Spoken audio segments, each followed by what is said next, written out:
ದಕ್ಷಿಣ ಕಾಶಿ ಅಂತಾನೆ ಕರೆಯೋ ಒಂದು ದೇವಸ್ಥಾನಕ್ಕೆ ಹೋಗ್ತಾ ಇದೀವಿ. ಎಲ್ಲರಿಗೂ ಗೊತ್ತಿರ್ಬೋದು ಯಾವುದು ಅಂತ. ಆ ದೇವಸ್ಥಾನ ಇವಾಗಲೇ ಹೇಳಲ್ಲ, ಆ ದೇವಸ್ಥಾನ ಹತ್ರ ಹೋದಾಗ ಅಲ್ಲೇ ಗೊತ್ತಾಗುತ್ತೆ ನಿಮಗೆ. ನಮ್ಮೂರಿನ ಸುತ್ತಮುತ್ತ ಬರೀ ಬೆಟ್ಟ ಗುಡ್ಡಗಳೇ ಜಾಸ್ತಿ ಇರೋದು. ನಾವು ಗುಡ್ಡಗಾಡಲ್ಲಿ ಹುಟ್ಬಿಟ್ಟಿದೀವಿ. ನಮ್ ಕಡೆ ಎಲ್ಲ ವೆದರ್ ಚೆನ್ನಾಗಿರುತ್ತೆ ಮಳೆಗಾಲದಲ್ಲಿ, ಬೇಸಿಗೆಗಾಲದಲ್ಲಿ ಸ್ವಲ್ಪ ಕಷ್ಟ. ನೋಡ್ರಿ ಬರೀ ಸುತ್ತ ಗುಡ್ಡಗಳೇ ಇರೋದು. ನೋಡಿ ಈ ಕಡೆ ನೋಡಿದ್ರು ಗುಡ್ಡನೇ ಇರೋದು, ಅಲ್ಲಿ ಕಾಣಿಸ್ತಿದೆಯಲ್ಲ ಇದೆಲ್ಲ ಗುಡ್ಡನೇ.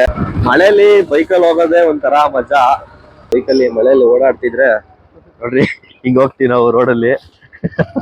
ರೋಡಲ್ಲಿ ಹೋಗ್ತಾ ಇಲ್ಲ, ಅದು ಸ್ವಲ್ಪ ಮುಂದೆ ಹೋದ್ರೆ ಆಫ್ ರೋಡ್ ಸಿಗುತ್ತೆ. ಇಲ್ಲಿ ಚಿರತೆ ಕರಡಿ ಇದಾವೆ ಅಂತ ಫಾರೆಸ್ಟ್ ಅವ್ರು ಹೇಳ್ತಾರೆ. ನೋಡ್ರಿ ಇಲ್ಲಿ ಫಾರೆಸ್ಟ್ ಅವ್ರು ಬೋರ್ಡ್ ಹಾಕಿದ್ದಾರೆ. ನೈಟ್ ಎಲ್ಲ ಇಲ್ಲಿ ಓಡಾಡಕ್ಕೆ ಭಯ ಆಗುತ್ತೆ. ಇವಾಗ ರೋಡ್ ಮಾಡಿದ್ದಾರೆ, ಮುಂಚೆ ಎಲ್ಲ ರೋಡ್ ಇರ್ಲಿಲ್ಲ ಇಲ್ಲಿ. ಇವಾಗ ರೀಸೆಂಟ್ ಆಗಿ ಮಾಡಿರೋ ರೋಡ್ ಎಲ್ಲ ಇದು.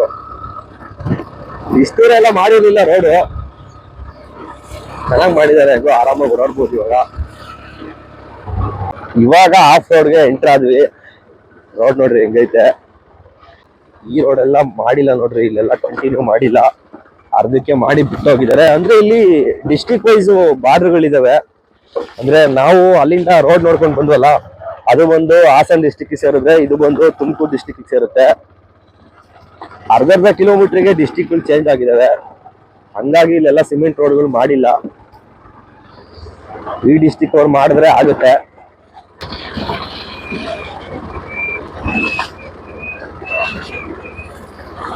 ಏನೋ ಹಿಂಗ್ ಕೂಗ್ತೈತೆ.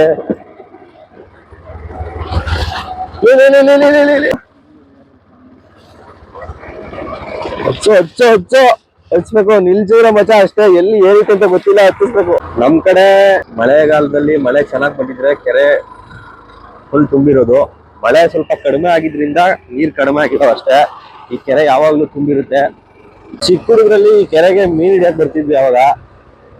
ಇವಾಗ ಹಿಡಿತಾರ ಹೆಂಗೋ ಗೊತ್ತಿಲ್ಲ, ಆದ್ರೆ ಅವಾಗಂತೂ ತುಂಬಾ ಜನ ಹಿಡಿಯೋರು ಇಲ್ಲಿ.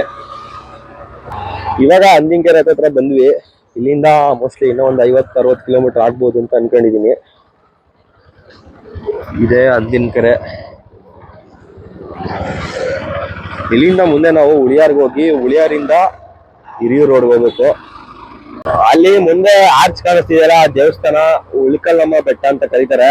ಇದು ತುಂಬಾನೇ ಫೇಮಸ್ ದೇವಸ್ಥಾನ, ತುಂಬಾ ಜನ ಬರ್ತಾರೆ. ಇಲ್ಲಿ ಯಾವುದೋ ಒಂದು ಜಾತ್ರೆಯಲ್ಲಿ ಹಾವುಗಳೆಲ್ಲ ಬರ್ತವೆ. ಹಾವುಗಳು ಬಂದು ದೇವ್ರ ಜಾತ್ರೆಯಲ್ಲಿ ಇದ್ದು ಹೋಗ್ತವೆ ಅಂತ ಹೇಳ್ತಾರೆ. ಇಲ್ಲೊಂದು ಆಂಜನೇಯ ಸ್ವಾಮಿ ದೇವಸ್ಥಾನ ಬರುತ್ತೆ, ತುಂಬಾನೇ ಚೆನ್ನಾಗಿದೆ ಇದು.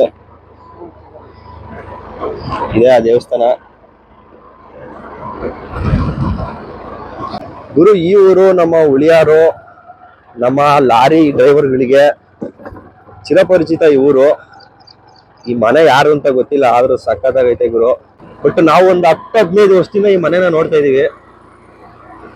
ಹಂಗೆ ನಮ್ಮ ಉಳಿಯಾರ್ನ ನೋಡ್ರಿ ಹಾಕ್ಸೋಣ ಅಂತ ಬಂಕ್ ಹತ್ರ ಬರ್ತಾ ಇದೀವಿ. ಇದೇ ನಮ್ಮ ಉಳಿಯಾರಿನ ಬಸ್ ಸ್ಟಾಪ್. ಹೆಂಗಿದೆ ನೋಡ್ರಿ, ಬರೀ ಪ್ರೈವೇಟ್ ಗಾಡಿಗಳೇ ಇರುತ್ತೆ ಇಲ್ಲೆಲ್ಲ.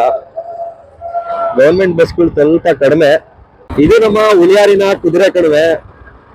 ಈ ರೋಡಲ್ಲೇ ನಾವು ಹಿರಿಯೂರ್ಗೆ ಹೋಗ್ಬೇಕು. ರೋಡ್ ಮಾಡೋದಕ್ಕೆ ನೋಡ್ರಿ ಈ ತರ ಎಲ್ಲ ಸೈಡಲ್ಲಿ ಬದಲಾಕಿದ್ದಾರೆ. ಇಲ್ಲಿಂದ ನಾವು ಹಿರಿಯೂರ್ಗೆ ಹೋಗ್ಬೋದು. ಬರೀ ಲಾರಿಗಳೇ ಬರ್ತವೆ ನೋಡ್ರಿ. ಇಲ್ಲಿಂದ ಜೀವರ್ಗಿ, ಬಳ್ಳಾರಿ, ಹಿರಿಯೂರು ಇಷ್ಟು ರೂಟ್ಗೆ ಹೋಗ್ಬೋದು. ಅಲ್ಲಿ ಕಾಣಿಸ್ತಿದೆಯಲ್ಲ ಅದೇ ಹಿರಿಯೂರ್ಗೆ ಹೋಗೋ ರೋಡ್. ನಾವೀಗ ಹೋಗ್ಬೇಕಾಗಿರೋದು ಅದೇ ರೋಡಲ್ಲೇ. ಅಲ್ಲಿ ಫ್ಯಾನ್ಗಳೆಲ್ಲ ಕಾಣ್ತಿದೆಯಲ್ಲ ಬೆಟ್ಟದ ಹತ್ರ. ಈ ತರ ಇದೆ ನಮ್ಮ ಕುದುರೆ ಕಣಿವೆ, ತುಂಬಾನೇ ಚೆನ್ನಾಗಿದೆ. ಈ ವ್ಯೂ ಮಾತ್ರ ಸಕ್ಕತ್ತಾಗೈತೆ ನೋಡ್ರಿ, ಹೆಂಗ್ ಕಾಣಿಸುತ್ತೆ ಎಲ್ಲ. ಎಷ್ಟು ಫ್ಯಾನ್ ಹತ್ರ ಬಂದು ನೋಡ್ರಿ. ಒಳ್ಳೊಳ್ಳೆ ಪ್ಲೇಸ್ಗಳಿದಾವೆ, ಗೊತ್ತಿಲ್ದಿರೋ ಜಾಗಗಳೇ ತುಂಬಾನೇ ಇದಾವೆ ಇಲ್ಲಿ. ಅದ್ರ ಕೆಳಗಡೆ ಬೇರೆ ಇದನ್ ಕಟ್ಟಿರ್ತಾರ ಮನೆ ತರ. ಅಷ್ಟೆಲ್ಲ ಕಟ್ಟೋದು, ಅಷ್ಟೆಲ್ಲ ಕಟ್ಟೋದು. ಎಷ್ಟು ಸಕ್ಕತ್ತಾಗೈತೆ ನೋಡೋದು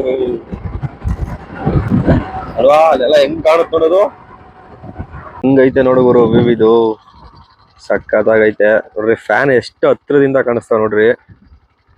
ಈ ತರ ಎಲ್ಲಾದ್ರೂ ಸಿಗುತ್ತಾ ನೋಡಕ್ಕೆ ಹತ್ರದಿಂದ. ಆದ್ರೂ ತುಮಕೂರಿನ ಜನ ತುಂಬಾ ಅದೃಷ್ಟ ಮಾಡಿದ್ದಾರೆ, ಹಿರಿಯೂರವರು ಅಷ್ಟೇ. ಇಷ್ಟ ಹತ್ರದಿಂದ ಏನಾದ್ರು ನೋಡಕ್ ಆಗುತ್ತಾ ನಾವು? ನೋಡ್ರಿ ಎಷ್ಟು ಹತ್ರದಿಂದ ಕಾಣಿಸ್ತವೆ ಫ್ಯಾನ್ಗಳು. ಆದ್ರೂ ಇವರೆಲ್ಲ ಅದೃಷ್ಟವಂತರು, ಇಲ್ಲೆಲ್ಲ ಬಂದು ನೋಡಿದಾರೆ ಹೆಂಗೋ ಗೊತ್ತಿಲ್ಲ. ಸಖತ್ತಾಗೈತೆ ಪ್ಲೇಸ್ ಮಾತ್ರ. ಗುರು ನಾವು ಇವಾಗ ಹಿರಿಯೂರಿಗೆ ಎಂಟರ್ ಆದ್ವಿ. ಇವಾಗ ಕಾಣಿಸ್ತಿದೆಯಲ್ಲ, ಇದೇ ದೇವಸ್ಥಾನಕ್ಕೆ ಹೋಗ್ತಾ ಇರೋದು ನಾವು. ವಾಣಿ ವಿಲಾಸ ಸಾಗರದ ನಾಡು ಗುರು ಇದು, ನಮ್ಮ ಹಿರಿಯೂರು ಚಿತ್ರದುರ್ಗ ಡಿಸ್ಟಿಕ್ ಸೇರುತ್ತೆ ಇದು. ಇವಾಗ ಹೋಗ್ತಾ ಇರೋದು ತೇರುಮಲ್ಲೇಶ್ವರ ದೇವಸ್ಥಾನಕ್ಕೆ ಹೋಗ್ತಾ ಇರೋದು ನಾವು. ಇಲ್ಲಿಂದ ಒಂದು 2-3 ಕಿಲೋಮೀಟರ್ ಆಗುತ್ತೆ ಆ ದೇವಸ್ಥಾನ. ಇದೇ ನಮ್ಮ ಹಿರಿಯೂರಿನ ಬಸ್ ಸ್ಟ್ಯಾಂಡ್. ಇಲ್ಲೂ ಕೂಡ ಪ್ರೈವೇಟ್ ಗಾಡಿಗಳೇ ಜಾಸ್ತಿ, ಗೌರ್ಮೆಂಟ್ ಬಸ್ಗಳು ಕಡಿಮೆ ಇರ್ತವೆ. ಇದು ನಮ್ಮ ಹಿರಿಯೂರಿನ ಸರ್ಕಲ್ಲು. ಹಂಗೆ ಹೂವಿನ ಹಾರನೂ ತಗೊಳ್ಳೋಣ ಅಂತ ಬಂದ್ವಿ ಅಂಗಡಿ ಹತ್ರ. ಊದ್ಗಡ್ಡಿ, ಕರ್ಪೂರ ಮತ್ತೆ ನಿಂಬೆಹಣ್ಣು ಕೂಡ ತಗೊಳ್ಳೋಣ ಅಂತ ಬಂದ್ವಿ ಬೇರೆ ಅಂಗಡಿ ಹತ್ರ. ಎಲ್ಲ ಐಟಮ್ ತಗೊಂಡ್ವಿ. ದೇವಸ್ಥಾನಕ್ಕೆ ಪೂಜೆ ಸಾಮಾನುಗಳನ್ನೆಲ್ಲ ತಗೊಂಡ್ವಿ. ಇವಾಗ ಹೋಗ್ಬೇಕು. ಪೂಜೆ ಸಾಮಾನುಗಳೆಲ್ಲ ತಗೊಂಡು ದೇವಸ್ಥಾನ ಹತ್ರ ಹೋಗ್ತಾ ಇದೀವಿ. ಇಲ್ಲಿಂದ ಎಷ್ಟು ಕಿಲೋಮೀಟರ್ ದೇವಸ್ಥಾನ? ಒಂದು ಅರ್ಧ ಕಿಲೋಮೀಟರ್ ಆಗ್ಬೋದು ಅಂದಾಜು ಇಲ್ಲಿಂದ ದೇವಸ್ಥಾನ. ಹೋಗ್ತಾ ಇದೀವಿ ದೇವಸ್ಥಾನ ಹತ್ರ. ಇದೇ ದೇವಸ್ಥಾನಕ್ಕೆ ಹೋಗೋ ಎಂಟ್ರಿ. ಆರ್ಚ್ ಒಳಗಡೆ ಹೋಗ್ತಾ ಇದೀವಿ ಇವಾಗ. ಅಲ್ಲಿ ಕಾಣಿಸ್ತಿದೆಯಲ್ಲ ಗೋಪುರ, ಅದೇ ದೇವಸ್ಥಾನ. ನಾನು ಫಸ್ಟ್ ಟೈಮ್ ಬರ್ತಾ ಇರೋದು. ಇದೇ ಆ ದೇವಸ್ಥಾನದ ಗೋಪುರ.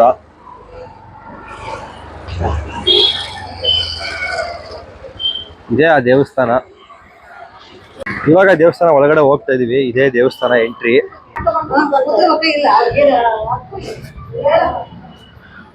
ವಿಡಿಯೋ ಮಾಡ್ಬೋದಲ್ಲ? ಇದೇ ದೇವಸ್ಥಾನ, ತೇರುಮಲ್ಲೇಶ್ವರ ದೇವಸ್ಥಾನ.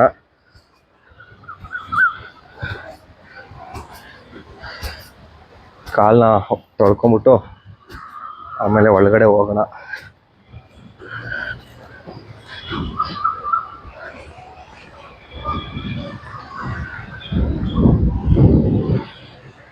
ನಲವತ್ತಡಿ ಇದೆ ಈ ಗೋಪುರ. ದೇವಸ್ಥಾನ ಕ್ಲೋಸ್ ಮಾಡ್ತಾ ಇದ್ದಾರೆ, ಯಾಕಂದ್ರೆ ಟೈಮು ಲೇಟ್ ಆಗಿದೆ. 11 ಗಂಟೆ ಅಷ್ಟೇ ಟೈಮಿಂಗ್ಸ್ ಇರೋದು. ನೋಡೋಣ. ಅವ್ರ ಮಗ ಅವ್ರು ಮಾತಾಡ್ತಿದ್ದಾರೆ. ಓಪನ್ ಮಾಡಿದ್ರೆ ಒಳಗಡೆ ಹೋಗ್ಬೋದು.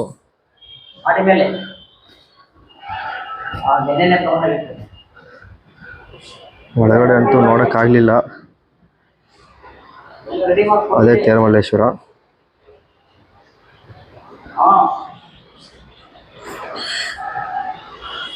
ನಾವು ಬೇಗನೆ ಹೊರಟ್ವಿ, ಮಳೆ ಬಂತು, ಹಂಗಾಗಿ ಸ್ವಲ್ಪ ಲೇಟ್ ಆಯ್ತು. ದೇವಸ್ಥಾನನ ಕ್ಲೋಸ್ ಮಾಡ್ತಾ ಇದ್ದಾರೆ.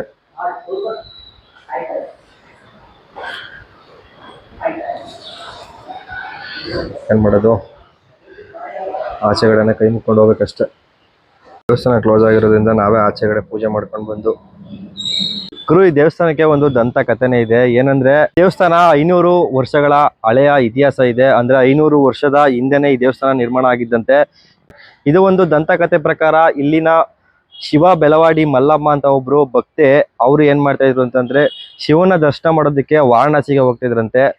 ಅವ್ರಿಗೆ ಸ್ವಲ್ಪ ದಿನದ ಮಟ್ಟಿಗೆ ಆರೋಗ್ಯದ ಕಾರಣದಿಂದ ಅವ್ರು ಏನ್ ಮಾಡಿದ್ರು, ವಾರಣಾಸಿಗೆ ಹೋಗೋಕ್ಕಾಗಲಿಲ್ಲ. ಆ ಟೈಮಲ್ಲಿ ಅವರು ಶಿವಧ್ಯಾನ ಮಾಡಿದ್ರಂತೆ.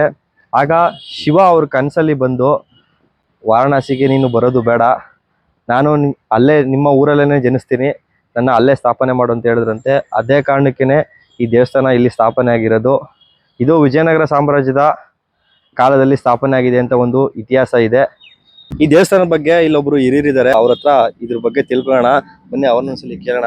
ನಮಸ್ಕಾರ ಸ್ವಾಮಿ, ನಾನು ಗೌನಹಳ್ಳಿ ಶೇಖರಪ್ಪ ಅಂತೇಳಿ ವಿಶ್ವನಾಥ್ ಪ್ರತಾಪ ಸಿಂಹಾಚಾರ್ಯ ಅವರ ಪರಮ ಭಕ್ತ ಸ್ವಾಮಿ. ಇದು ಕ್ರಿಸ್ತ ಪೂರ್ವ ಅಂತ ಗೊತ್ತಿಲ್ಲ, 1900 ವರ್ಷಗಳ ಮೇಲ್ಪಟ್ಟು ಇತಿಹಾಸ ಇದೆ ಇದಕ್ಕೆ.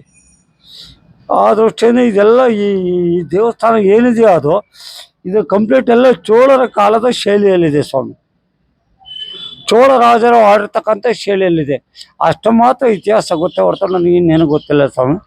ಇದಕ್ಕೆ ಇನ್ನೂ ಮೇಲ್ಪಟ್ಟು ಉನ್ನತವಾದ ವಿಚಾರ ತಿಳ್ಕೊಬೇಕಂತಂದರೆ ನಮ್ಮ ಅರ್ಚಕರು, ಹಿರಿಯ ಅರ್ಚಕರು ವಿಶ್ವನಾಥ ಪ್ರತಾಪ್ ಸಿಂಹಾಚಾರಿ ಅವ್ರನ್ನ ಕಾಣ್ಬೇಕು ಸ್ವಾಮಿ. ಇದ್ರ ಬಗ್ಗೆ ಇದು ದೇವಸ್ಥಾನ ಕಟ್ಟಿದ್ದು ಯಾವಾಗ ಏನು ಅದ್ರ ಬಗ್ಗೆ ಏನಾದ್ರು ಇಲ್ಲ ಸ್ವಾಮಿ, ದೇವಸ್ಥಾನ ಕಟ್ಟಿದ್ದ ನಮಗೆ ಗೊತ್ತಿಲ್ಲ. ನಾವು ಪೂರ್ವಿಕರ ಕಾಲದ ಹಿಂದೆ ಬದುಕಿಲ್ಲ. ಕೆಲವೊಂದು ಇತಿಹಾಸಗಳು ಏನಂತ ಹೇಳ್ತಾರೆ, ಕೆಲವು ವಿಜಯನಗರ ಸಾಮ್ರಾಜ್ಯದಲ್ಲಿ ಸ್ಥಾಪನೆ ಆಯ್ತು ಅಂತ ಚಿತ್ರದುರ್ಗ ಜಿಲ್ಲೆಯಲ್ಲಿ ಬಹಳ ಇತಿಹಾಸ ಇದೆ ಸ್ವಾಮಿ. ಗತಕಾಲದ ವೈಭವಗಳನ್ನು ನೆನೆಸ್ಕೊಳ್ತಕ್ಕಂಥದ್ದೇ ಒಂದು ಇತಿಹಾಸ. What is life history? Life history is very experience we have to deluxe out.